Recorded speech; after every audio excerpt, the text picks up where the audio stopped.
فرمایا یا ایھا الذین آمنوا، اے ایمان والو، کتب علیکم الصیام، تمہارے اوپر روزے لکھ دیے گئے،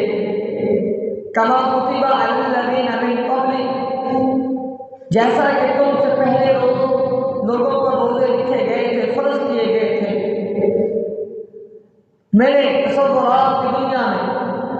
قرآن کا مفہوم سامنے رکھتے ہوئے رب کائنات سے سوال کیا، یا اللہ روزے رکھیں گے تو کیا ملے گا؟ نماز کے بدلے جنت ہے، قرآن کے بدلے جنت ہے، ذکر عبادات کے بدلے میں جنت ہے۔ اور جب میں رمضان کے روزوں کے متعلق دیکھتا ہوں تو آپ کا ارشاد آپ کے نبی کی زبانی میرے سامنے آتا ہے۔ اللہ کے نبی صلی اللہ علیہ وسلم نے فرمایا، الصوم لی وانا اجزی بہ، کہ اللہ فرما رہے ہیں روزہ میرے لیے ہے، اس کی جزا میں دوں گا۔ یا اللہ روزے کی جزا کیا ہوگی؟ اللہ نے قرآن میں اس کا جواب دے دیا، یا ایھا الذین آمنوا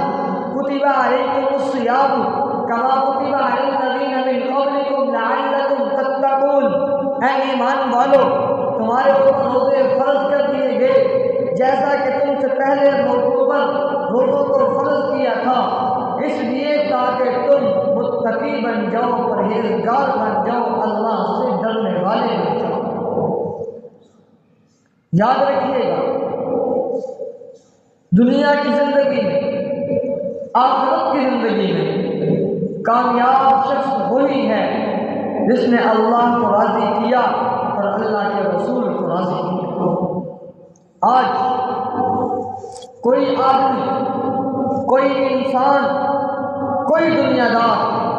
مرد ہو، عورت ہو، بچہ ہو، بوڑھا ہو، ریڑھی لگانے والا، دکانداری کرنے والا، نوکری کرنے والا، جاب کرنے والا، چھوٹے سے چھوٹا بچہ، مزدوری اور دیہاڑی کرنے والا، اسے بھی پوچھو کہ بھائی تم یہ کام کیوں کر رہے ہو، اس کا ایک جواب ہوگا، وہ کہے گا اس لیے کہ میرا مستقبل اچھا ہو جائے، میرے آنے والی جو زندگی ہے وہ اچھی ہو جائے، میں اس کے لیے کچھ کر لوں۔ باپ کما رہا ہے، اس سے پوچھو کیوں، وہ کہتا ہے کہ اس لیے کہ میری اولاد کا مستقبل اچھا ہو جائے۔ بھائی کما